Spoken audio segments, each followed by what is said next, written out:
Of சாரியில் வர சொன்னாங்க. எஸ்ஏ சந்திரசேகர் படம்னோடனே ஒரே சந்தோஷம் வந்துடுச்சு எனக்கு.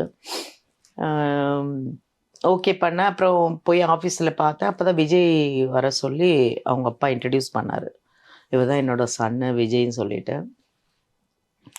ஆனால் நீங்கள் நம்ப மாட்டீங்க, அன்னைக்கு நான் விஜயை பார்த்தப்ப நான் ரொம்ப கலரு, ரொம்ப ஃபேரு, இதெல்லாம் ஒன்றுமே இல்லை, ரொம்ப ஃபேராக ரொம்ப அழகாக க்யூட்டாக இருப்பேன்.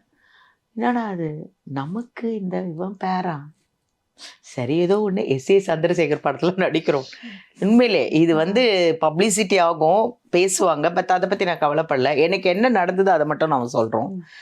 அப்போ நான் விஜயை பார்த்தப்ப அந்த பங்கு முடி பெருசாக வளர்த்துட்டு கனகரையில்னு கருப்பாக இருந்தார். ரொம்ப கருப்புன்னு சொல்ல முடியாது, மாநேரம். பட் இருந்தாலும் அவ்வளோ ஃபேரு அவ்வளோ அழகெல்லாம் கிடையாது விஜய். இப்போ ரொம்ப அழகாயிட்டாரு. நிறைய படங்கள் நடிக்க நடிக்க நடிக்க அது எக்ஸ்பீரியன்ஸு இப்போ நல்லா அழகாயிட்டாரு, ஃபேர் ஆயிட்டாரு. பட் அப்போ வந்து விஜய் நான் வந்து பார்த்த டைமில் வந்து நான் ரொம்ப க்யூட்டாக ரொம்ப கலராக அழகாக இருந்தேன். நம்ம பேர் விஜயகாந்த், விஜய் கூட நடிக்கணுமா அப்படின்னு, இவர் கூடலாம் பண்ணணுமா, என்ன பரவாயில்ல அப்படி தலையெழுத்தின்ற மாதிரி நான் நினச்சிக்கிட்டேன்னு வச்சுக்கோங்களேன். அப்படி இருந்தாரு விஜய். இப்போ நான் ஃபீல் பண்றேன், ஆஹா பரவாயில்ல, நம்ம நடிச்சிருந்துருக்கலாமோ, நம்ம நேம் கிடைச்சிருக்குமோ அப்படின்றது இப்போ நினைக்கிறேன்.